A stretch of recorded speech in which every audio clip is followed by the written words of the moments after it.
on the right, right? When you Yeah, walk yeah, up. with the pond. That was a really good one. I was really looking about seeing Raymond from this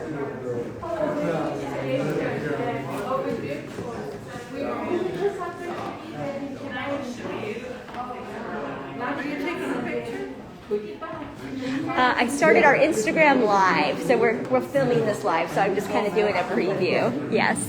Thanks for checking.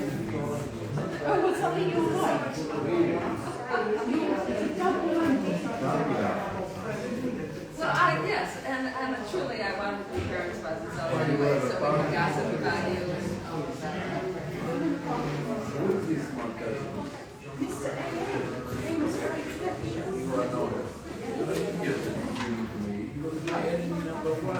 Oh, really? He pushed people away. Oh, I didn't know that. This one is fine. I didn't know that. It's so different. Oh, you did? No, Sarah.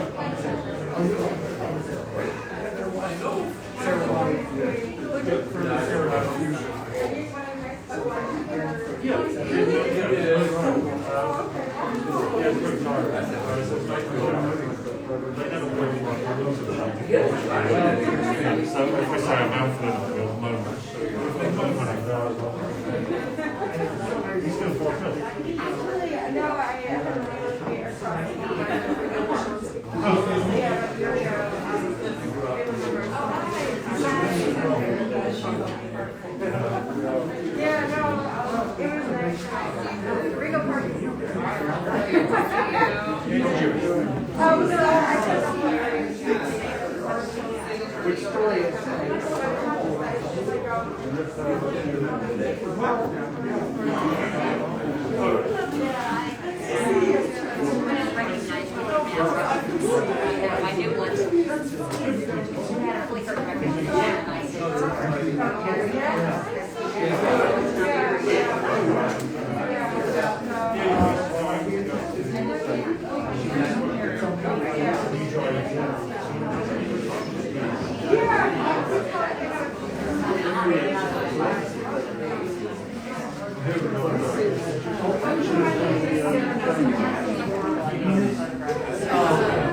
No, but it's not December. This is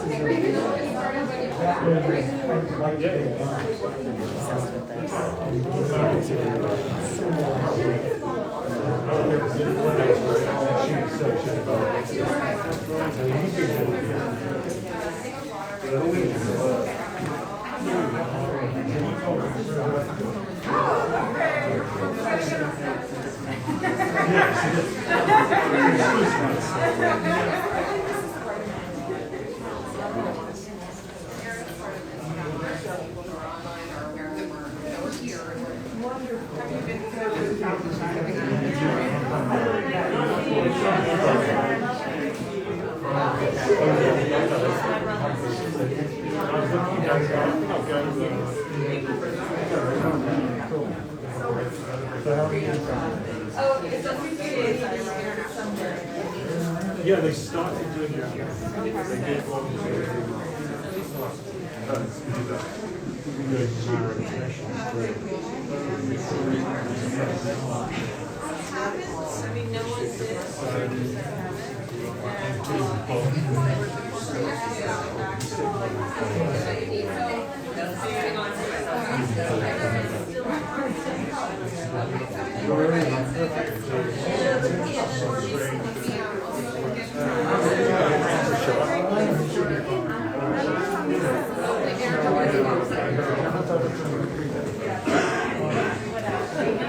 Where do you want me to sit?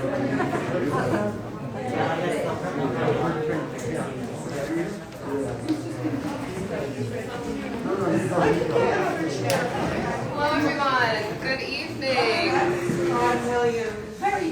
Welcome to the New York Studio School.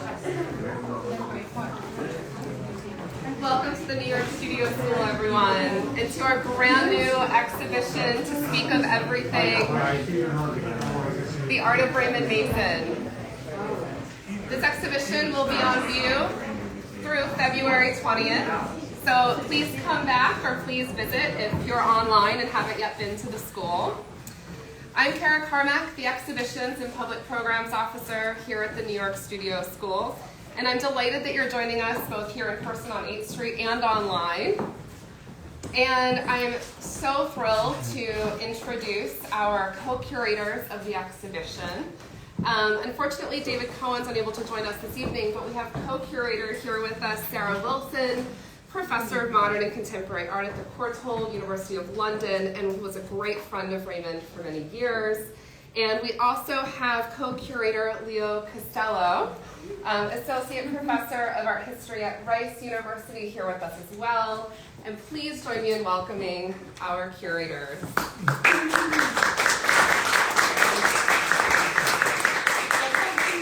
you so very much. And I must say this has really been like a new family affair, because it's been really a question of friendship, meeting new friends, discovering Raymond's alternative American family, as it were, his adopted family, and of course his real family, because I've met Lizzie Ann and Red Grooms in the past, and I'm very proud to say that they're here today. And Iris, his other lovely stepdaughter who lives in Menerve, she was particularly delighted, I must tell you, Leo, with your choice of title of the show, which comes, as we know, from Raymond's writing on the East Village sculpture. So it has a special, and of course he said that everything is contained in sculpture. I had the most extraordinary day yesterday in the sunshine, going to Mount Kisco, being welcomed with Christine Key, and seeing the big pieces. I didn't know how big the space would be, and then I came here and saw this beautiful hanging, and I must, of course, say that I'm absolutely nothing to do with the hanging. And so I want to thank you and everyone who helped you, Leo, in terms of making this beautiful hang, which is so eloquent, and of course every time you come to something like this you discover things you didn't know. And one of the best ways I thought of beginning, which relates to something I didn't know, was to take us right back to Birmingham, because in this wonderful array, which is really very biographical in terms of Raymond's life, there is this painting. Apparently I've just been told by Marianne Costello, the one painting he wished he hadn't given to William Louis-Dreyfus. He went back to Birmingham to really empty his mother's house after his mother died in the later 50s, and he always had a beautiful oil painting of this with a setting sun in the very august kind of double drawing room where I used to see him. It took some time before he took me to his very plastery, dusty sculpture studio behind that. And it's got these very charming little figures in.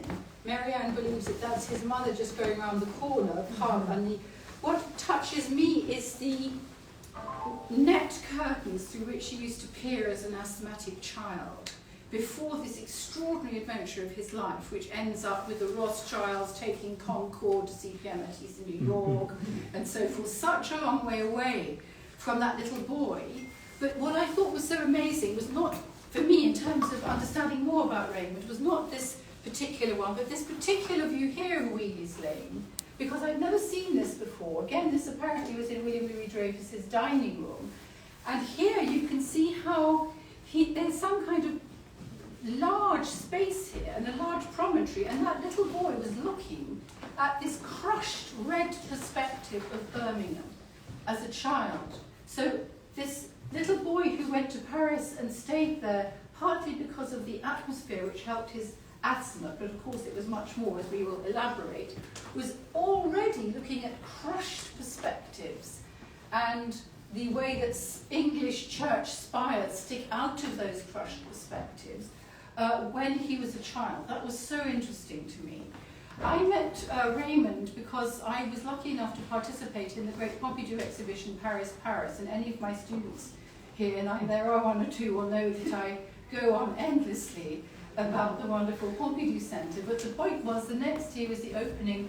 The Paris exhibition was in 1981, and the next year, 1982, with the same curator, a show was put on to inaugurate the Barbican Art Gallery in London, and Raymond's Barcelona tram was one of the exhibits. and I was asked to write the biographies as well as many other things. And I couldn't believe that there was this Englishman in Paris. And so, of course, I scampered off to see him, wrote his biography. So my first encounter was Barcelona tram, and then Raymond himself. Then, of course, Raymond had a great Serpentine exhibition in 1982 with over 27,000 visitors for a winter exhibition, setting a record, cover of the Sunday Telegraph magazine and everything at the time. Some very, very rude remarks about his use of lurid colour and so on and so forth, as you can imagine, because people didn't quite get it. But my love affair with Paris, like Raymond's, never stopped. And I know that Raymond had in that front room, if you like, two symbolic things. He had his French dictionary he won as a prize at school when he was 16 years old. So I'll first talk about that because, of course, he went out for the first time to Paris with Edoardo Paolozzi, the great Scottish sculptor, and these two boys, slept on people's floors and met the Rothschilds and met Alexander Calder, who was just about to be prefaced by Jean-Paul Sartre, and so on. But of course, Paolozzi must have been rotten at French, I presume, and scuttled straight back to England or to Scotland, whichever was on his agenda at the time, whereas Raymond felt it was imperative to stay. And obviously, very soon, people were talking about Giacometti. And I was very moved to see this because the Raymond I knew, he must have had some other less august addresses before he moved into Soixante Rue Monsieur le Prince with its beautiful big brown door that Lysiane knows so well, and to which I've addressed countless Christmas cards before I saw that at William's request, when Raymond was in full spate, a fantastic raconteur, he actually said who lived. He said that Honoré de Balzac, the author of the Human Comedy, enormous series of novels of upwardly aspiring young men in Paris, used to be a frequent visitor. And he says here, with great pride, of course, that a number 58, just next door, was Madame Le Pompadour, and number 32, Blaise Pascal wrote his Pensées, some of the most important thoughts which keep the French going in times of need and in times of just enjoying reading Blaise Pascal. And number 48, Annette Giacometti, of course, Giacometti's wife. And the Giacometti relationship was so important for Raymond. And as you see when you come into the exhibition, there's that face of a man in bronze with two big gouged out eyes that Raymond said were like pools of ink. And of course we remember Giacometti again for this idea of extraordinarily squashed space, a kind of phenomenological space. Now, Raymond's spaces are, of course, not the same as Giacometti, but Giacometti was important not only as a figure, but an example of extreme dedication.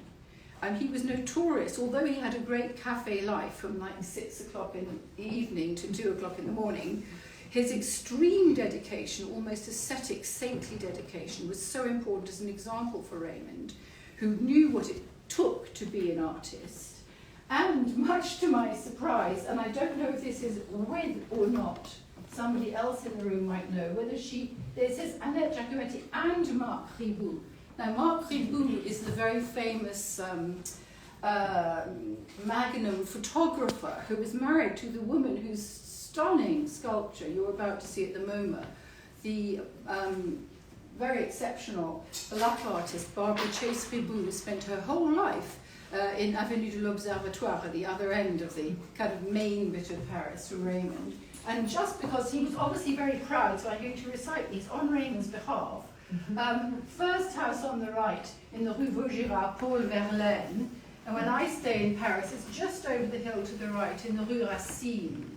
So one of the funny things to think about with Raymond is this wonderful, it's like double life and double universe, and the pleasure of both of them colliding, and the impossibility of that collision between, I'm actually going to say English and not British, as opposed to, English and French culture, and basically the bottom line of the contrast between the purity and the passion of the dramas of Jean Racine, as in the Rue Racine, just round there to the right, and the ribaldry and the groundlings and the humour, and if you like, the vulgar humour of Shakespeare.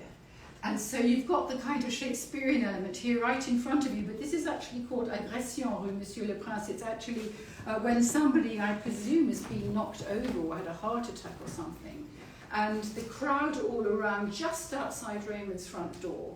Of course, you can tell I'm already in an imaginary space as well as being here with you in the exhibition. And these gestures like no, or the gesture of despair, interesting.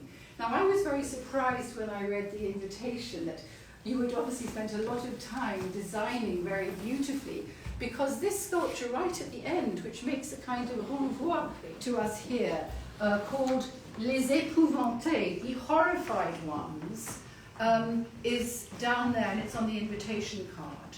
I remember discovering this, surprisingly enough, under a piece of plastic next to a radiator in Raymond's dusty studio. I had some sort of firsts that William Louis-Dreyfus didn't have, although they're not comparable in any way. And I said, Raymond, what's this? And what is interesting to me here, it's got all the rigour of monochrome, not polychrome, and these gestures that repeat, for example, in the mining tragedy thing with all the women. There's some sketches here of the mining tragedy in the north of France near Lens. But you can see as well there's this huge rolling piece of, is it vegetation? Is it a cloud? Which is putting the drama into that box.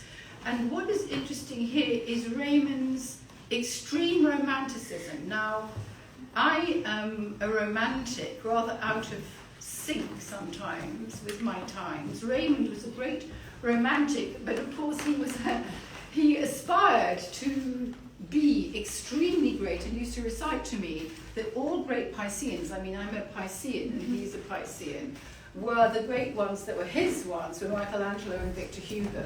So you have this romanticism which never leaves.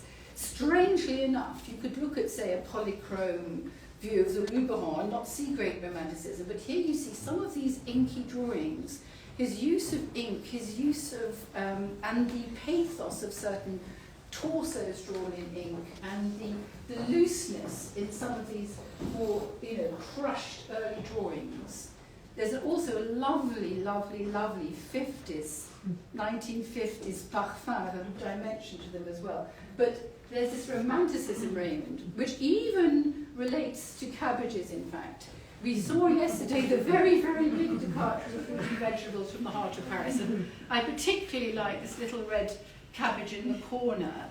And Christine pointed out that in that back corner there's a bronze cabbage. Now, actually, there's no comparison between the real red cabbage in the big fruit and vegetables and its work in bronze. Sometimes bronze is wonderful for Raymond, and it's what he aspired to. So that his great crowd sculpture in the Tuileries Gardens is a kind of an inky blob of people coming past you. He's very interested in this idea of people coming past you. It's the one work by an English artist permanently installed in the Tuileries Gardens, and the blackness of the bronze contrasts with the white stone behind it. So bronze is excellent there, but obviously sometimes the polychrome wins, and it's typically Raymond to say, for example, that Hogarth, William Hogarth, our great 18th century artist of the people, Hogarth's serpentine line of beauty is what is drawn in the veins of a cabbage leaf. That's typical Raymond. And the other thing he said, I was just going back to things, he met someone, was it Tony Renfruzzi was his guide? He had this epiphany in New York when he saw St. Mark's Church and the Pizza Pazza parlor here. And he said, if New York has a mythology, then Tony, I got it written down, but I'm not going to look at it. Yeah, Reziano was my Homer. And then he said, and if New York is hell, then Tony was my Dante. But you can see he's always going back to these grandiose subjects and grandiose literary things. And just like he kept his dictionary, he had his Shakespearean things. And the other thing I just thought I'd like to say, as two emblematic things that aren't to do with his drawing or sculptural practice in the show, are that as well as the French dictionary, we used to sit at a little zinc table like le zinc in the French bars on either side, very close to each other. He'd make me English tea. And here on the left, separate, in between us, was his favourite postcard of Manet's Bar aux Folies Bergères. Now, there's some people here from the Courtauld this evening, and of course, Manet's Bar aux Folies Bergères is the great picture of Manet's barmaid with this squashed, weird, incomprehensible perspective behind her. And that for him was like a token, a talisman is what I was trying to say, not a token, it was a talisman for him that took him again back to the great tradition and yet had this strangeness. As we know, it's the first great painting on the edge of the whole of the 20th and 21st century modern tradition. And in this typical way of going from the sublime to the ridiculous, Raymond was evacuated. Sometimes you read this thing and it says Birmingham College of Arts and Crafts, the Slade, the Royal College of Art, and Paris. No, you've missed out the fact that he was evacuated to Ambleside with the Royal College of Art, Kurt Schwitter's Ambleside, where he also did something very naughty, like pull a wounded Navy sailor at a dance because he was trying to get his woman onto the floor or something, so he was expelled. Very funny. But what was I going to say about Ambleside? I've forgotten now because I'm in full spate. But the fact is, this talismanic object for him was very important. Oh, I know what it was. So with this idea of bathos, he came back to Oxford very briefly. And in Oxford, there are two interesting things to point out. I know Oxford, and some of you know the Ashmolean Museum there.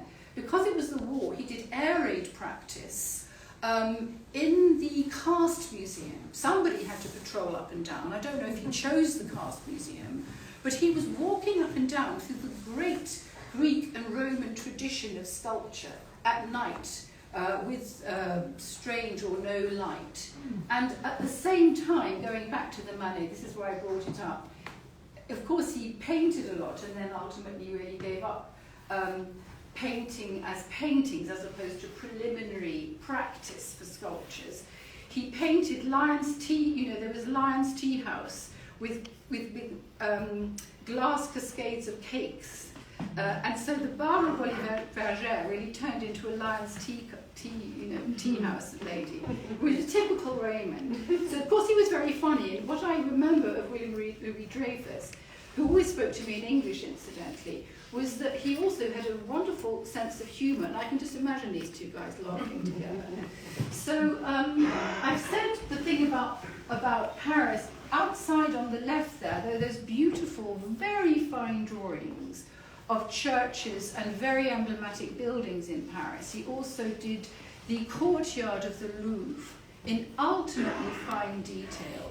He was entranced. Every time I go to Paris, I take a bus to go to the Pompidou Library and to go past the Sainte-Chapelle and then find the Conciergerie with its wonderful little turrets. I mean, why do people want to go to Disneyland when they can go to the Conciergerie in Paris? I'm talking about in Paris, It's extremely beautiful. I think I really sympathised with Raymond's deep, deep love affair with Paris. And of course, one of the things I wrote about when I first did a little piece in the wake of the Serpentine exhibition with these little two reliefs. One is 1953 London, and one is 1953 Paris, one is 1956 London. And these are these tiny, tiny squashed bronzes. The view of Paris isn't, as I always imagine in my head, the view that you see when you walk up the top of Montmartre and look over the whole grey, sometimes sun-kissed, squashed perspective of the whole of Paris. And I've just refreshed my memory, the little tiny bronze, in of course the great tradition of reliefs, and it's Raymond's particularity to revived in the 20th century, this idea of the relief sculpture. This little bronze thing is from the offices of Encounter magazine, one of the great literary magazines of post-war Britain. which he illustrated from time to time. And it seems that their reciprocity, I think, is very interesting and beautiful. So perhaps we'll leave this array. We've even talked about a cabbage. We've talked about the pathos of the accident. In fact, Doug Waller, my dear friend, is standing in front of the sketch for the enormous sculpture which is in Mount Kisco. And just another little English-French thing to say, this mining tragedy, again based on a photograph initially, a huge scandal in France. These were repeated scandals about underfunding the mines. Again with the people in front of very interesting architecture, a red architecture that reminds him of his home. I saw a lot of red architecture yesterday, thought how familiar the red architecture of New York would be to him. Of course, it takes one back from an English point of view, right back to the novels of D.H. Lawrence. You know, the miner's son the dead father miner laid out in the front parlour, and all those rituals to do with dead miners. So it's something that had a double resonance, both English and again French. But of course, Raymond's other life, when he wasn't doing these cityscapes, and I understand that he must have had such fun being entertained by William Louis-Dreyfus in Fifth Avenue and looking out of the windows and probably going up to the top of the Empire State Building. And then, of course, at the end of his life, he did these twin tower pieces, one of which was, when he talked about hell, one of the twin tower sculptures was exhibited very recently in his great friend Jean Clair's magnificent 500th anniversary of Dante's Inferno exhibition in Rome. So it's a very interesting way that metaphor was then picked up. Something of great resonance to many people in New York. The other Raymond, the summer Raymond, is of course in this gallery, and I might just go through a little bit to talk a bit more about Menère, because when I was a student at the Pompidou Centre, everyone was going on, Raymond was always going on about Menère, and then I heard other people talking about Menère, and I thought, what is this place? Does it have an H in it or not? I always put an H in by accident. Then I discovered that all the French intelligentsia and half the government and everybody, they were all dotted all over Provence during the summer. It was they never go abroad, of course, they just have to have their nice little place in Provence. And so, in true aspirational form, Raymond also had his beautiful house, which is drawn there in Provence.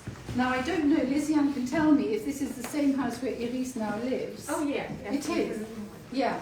So I've never been there.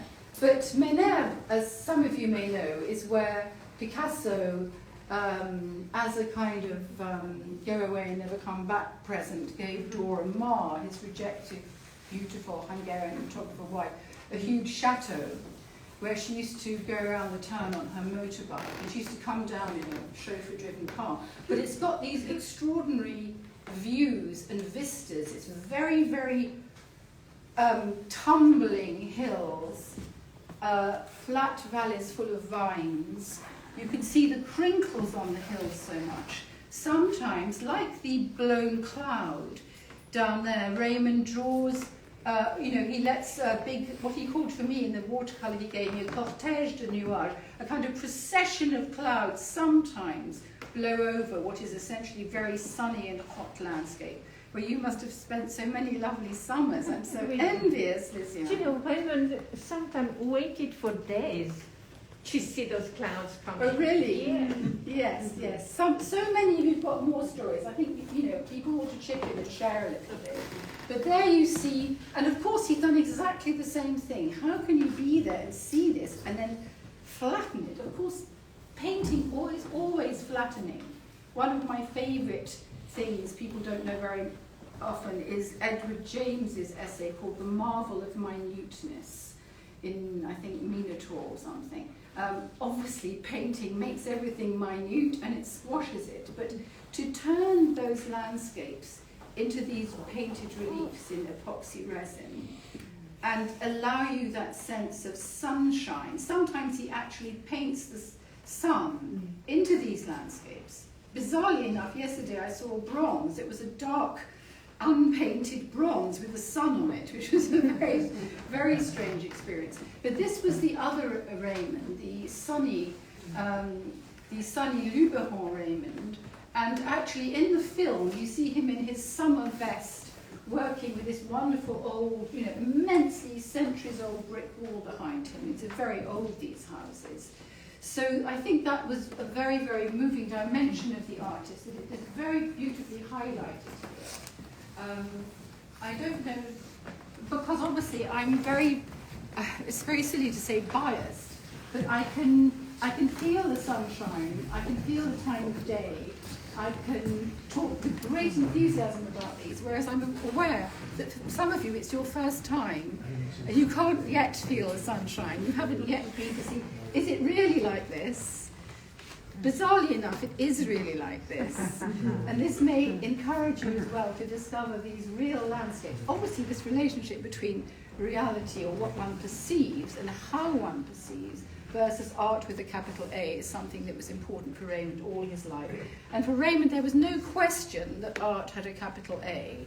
Of course, what is interesting and what affects Raymond's reception and reputation is that he was too French for what was happening in Britain, shall we now say, with Brit art and YBAs and this, that, and the other. And he was too English in so many ways for France, because he kept, and of course one of the nice things about our particular relationship, again it's one of our special things, different from you, for example, Lysiane, is that we spoke English together, and he never had a chance to speak English. And he even used to swear in English with me sometimes, because I think he never had the chance to use any English swear words. So he used to let himself go. And it was a great pleasure for him. Well, maybe he's, obviously he spoke English with American people, but we had a little game together where he sometimes used some very naughty words, which gave him, I think, a very, very big thrill. He was very paternal to me as well, which might be funny for you now seeing me, but it was a very moving relationship. And I'm not actually looking at timers here, but I think that I've expressed a lot, and I would really like Leo and Michael to say a few things, because you can supplement so well some of my own my own first reactions, including the particularity of this show. Of course, we're so sad that Raymond can't see it himself, aren't we? Because he would have loved it so much. He would have been so pleased. But do come in and say something, Leo. Sure. Well, I'd love to ask you a couple of other questions, and we're looking at the Agression here. Yeah. So and you mentioned sort of responses to Raymond and his lurid color. Mm-hmm. So I'd like to talk about the polychrome sculpture in the room, as it were. Talk about how Raymond came to that and what color meant to him. How you get from these monochrome pictures of the city to polychrome sculpture, what was involved in that move, which was quite controversial and difficult. Yes, it was controversial. You can come at it from two ends, because 2 or 3 days ago, the first show I went to in New York was the Tudors, of course. I love them. And I specifically took a photograph on my phone of a sculpture of somebody who looked very much like Erasmus but wasn't a duke. And of course it's a polychrome sculpture.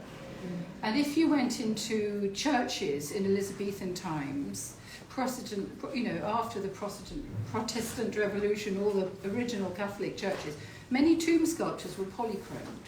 So there's actually a tradition going right back in English sculpture to also sometimes very crudely painted by local people polychrome sculpture. So there's that on the one hand. On the other hand, there's a whole history of him coming to New York, being aware of pop art. Of course, pop art was being marketed by your great heroes of the art world here, Leo Costello and Elena Solomon, in Paris. And there was a moment, and this is interesting because Doug Waller's just going to do a Reg Butler show in London, and Reg Butler went through this period where all post-war sculpture was dark and scarred and post-war. And there was a show at the ICA called 4,000 Years of Modern Art.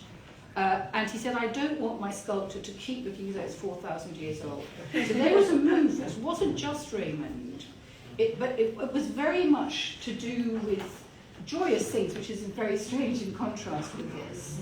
Also, I think that Raymond And obviously, you know, Lucian has lived through it far more than I had. I'm sure he enjoyed the physicality of actually painting things on. There was a strange, very famous photo of Raymond in the middle of vines, it looks like, but he's in the middle of his vine sculpture.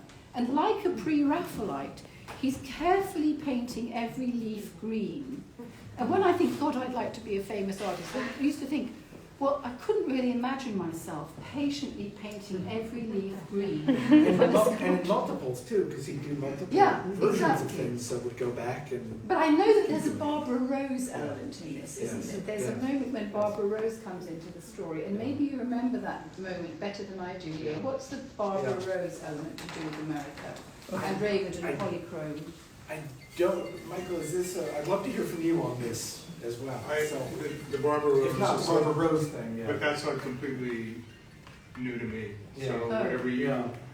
I didn't know that there was a connection, and it's actually hard for me to imagine it. So I'm Well, I think totally he might have interested in got... what it was. Didn't she do an enormous catalogue?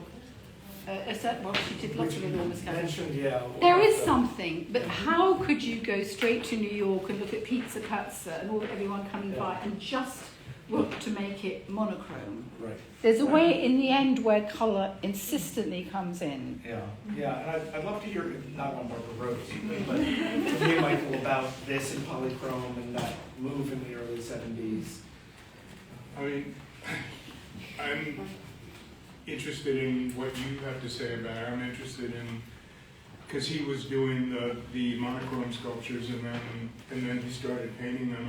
And I don't know whether the owl piece was the first of the polychrome sculptures which he began or finished like 69, but I've been always interested in what that shift was about, and I'm not sure that I can explain it. I feel like in my own life, I'm kind of aware that at a certain moment in time, the world shifted from black and white into color, and that was a moment where Raymond actually started to paint the work.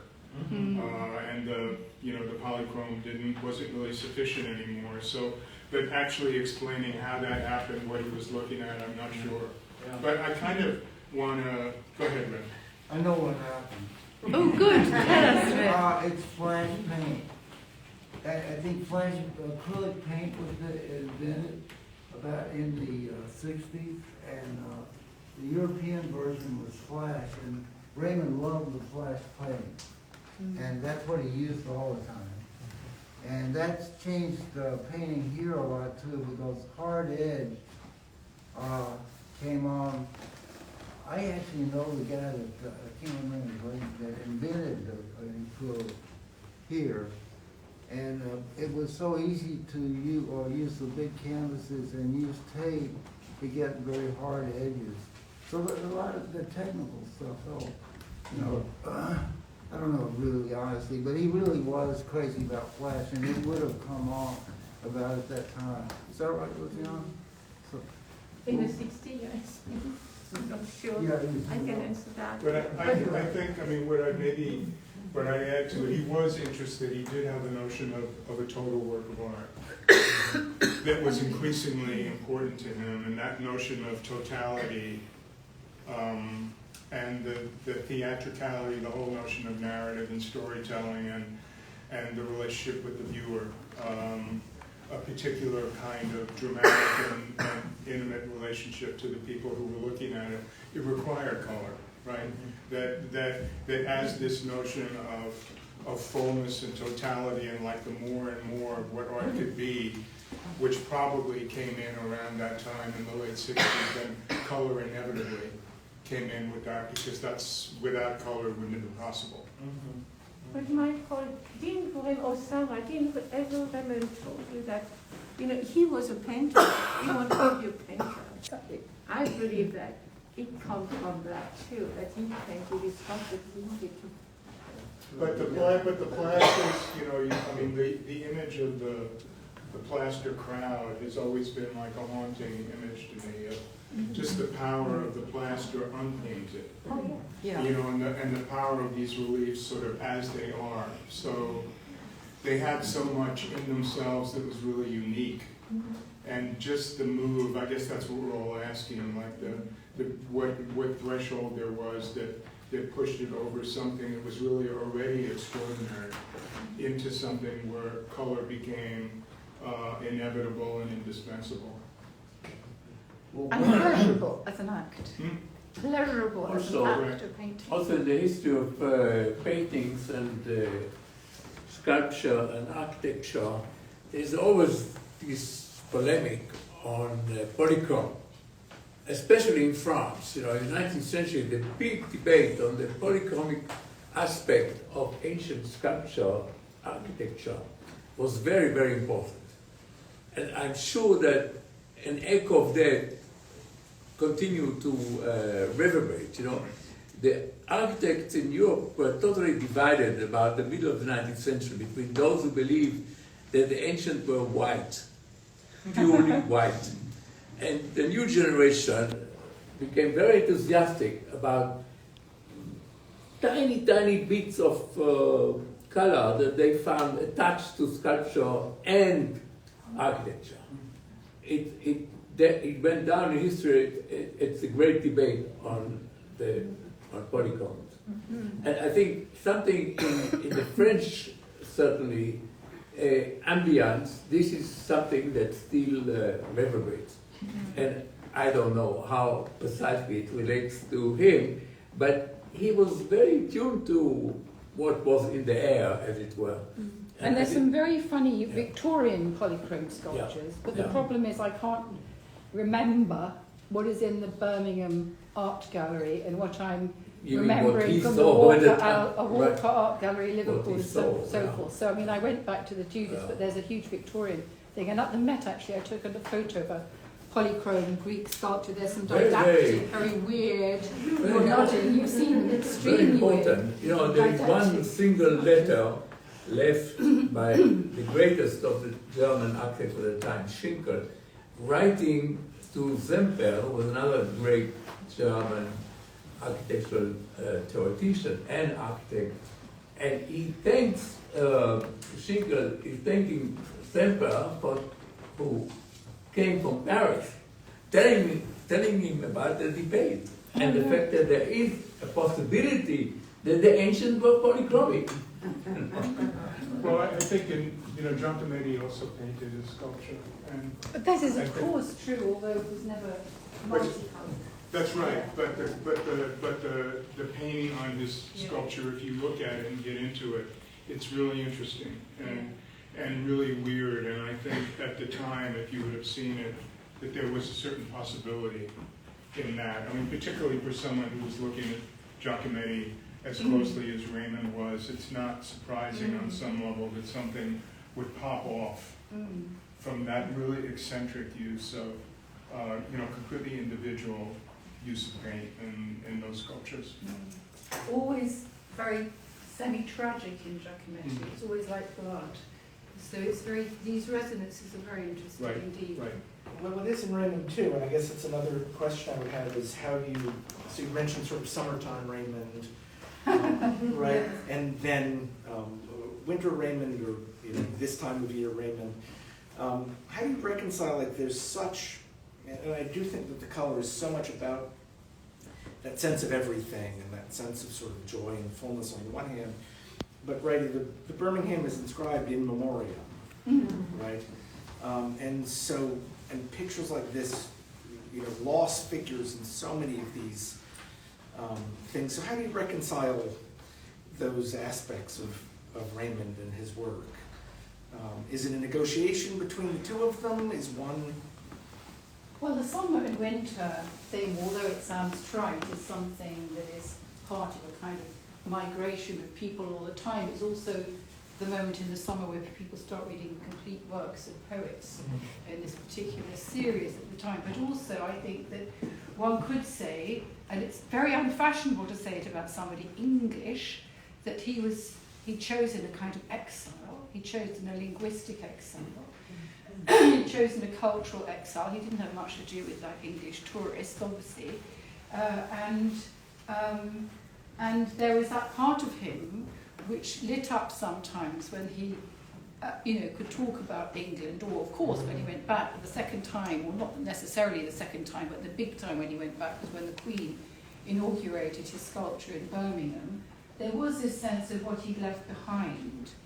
And nobody has really written psychoanalytically about Raymond Mason, but he is leaving behind his mother and his roots, his class roots, because one of the great things about Paris is the way that everyone comes together and everyone has this camaraderie, and there's this Republican ethos politically, so that all the things that were, if you like, I was going to say not typical, but of his type in England were left behind, but that can't be eradicated.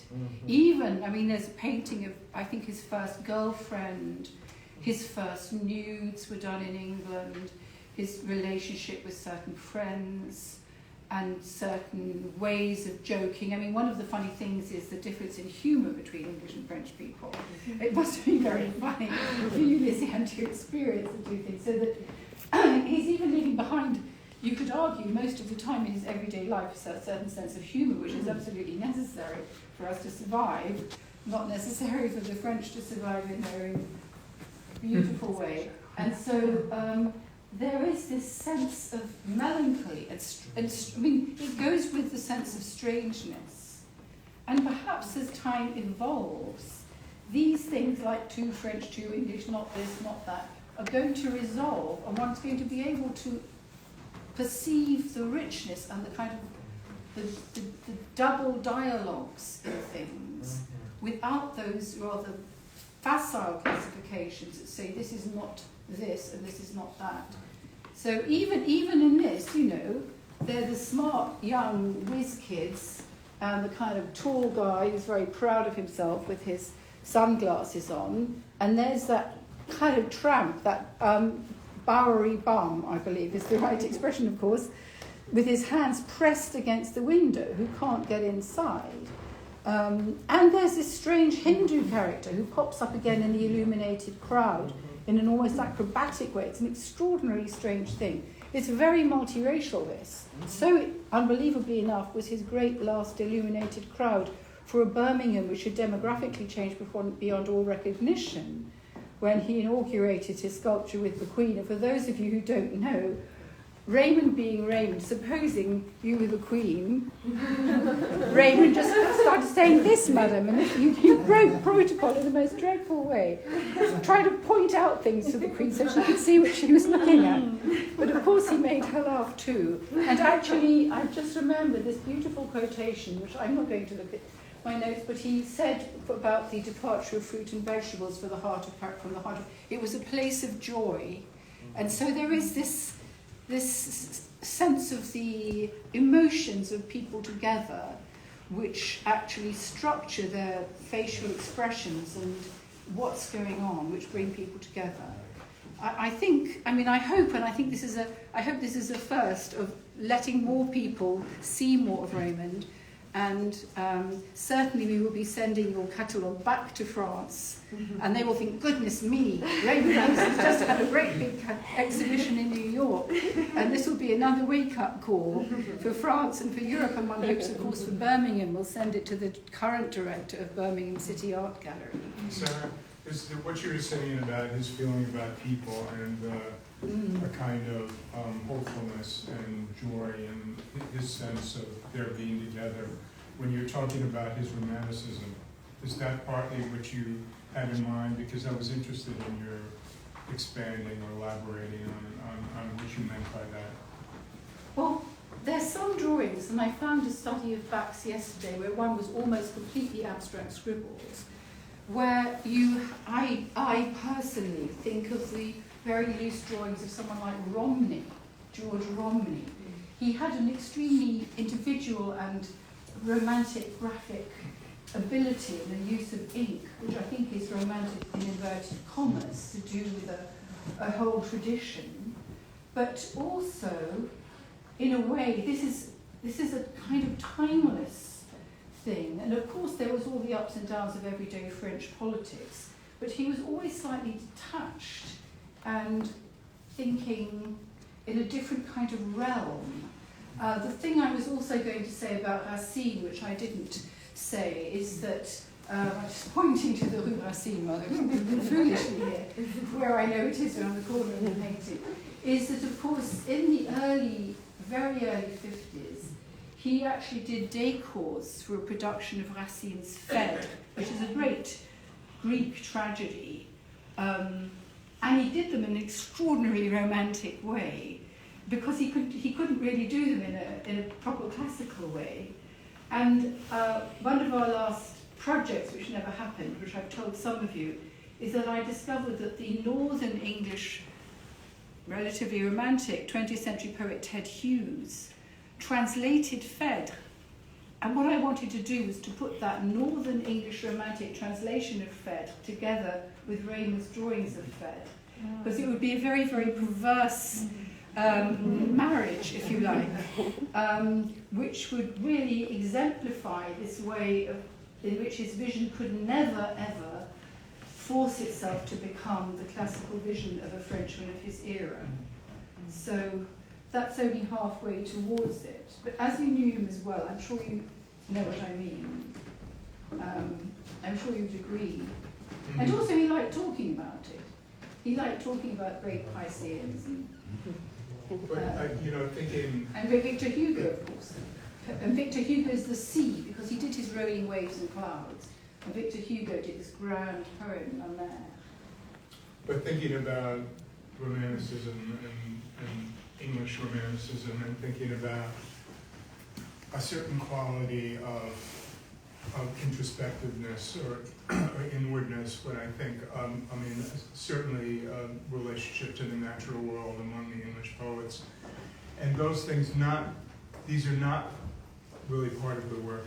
When you use the word melancholy in relation to the work, that was an interesting word because it seems so complicated here. It seems present in a certain way, but it doesn't seem present in the sculptures, and it seems in some way like the sculptures work against that notion. Yes, and what's funny don't is want that notion. His text, because obviously he wrote very beautifully, his text about the departure of fruit and vegetables is a very romantic text, saying these are men of the Middle Ages, we will never see their like again. And his drawings, which he had to do at dawn with this black ink on, his drawings are very, very romantic. And yet the sculpture, as you say, refutes that in a certain way. It's almost clownesque. There's a certain kind of fairground element to it. So there are these doubles that are going through his work that make it just that bit more rich and surprising. But of course, coming to America, someone like Red's take, and he, as you know, Red and Lysiane, when I sat opposite him and there was this zinc table, I was always sitting on your material that he covered the chair in. So your material was always present on that chair that I was sitting on. So there was like Birmingham behind me, red grooms underneath me, mayonnaise bar of folie bergère here, and then a cup of real English tea. So it was a very funny merry-go-round of different things going on. He was thrilled to have this real link with New York and with you and his family. Yeah, it was just a thrilling thing. So you were present in the room, and it's very important for me to mention that. Thank you. Yeah, absolutely. Maybe this is time enough for us to move Oh, on. yes, thank you.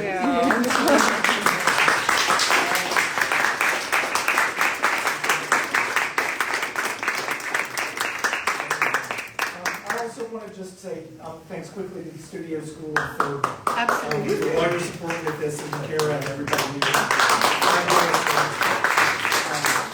My name is Eugene. Of course, thank you for helping to paint. And I want to recognize Christina Key and Marianne Costello and Tom Wood, who have done extraordinary work.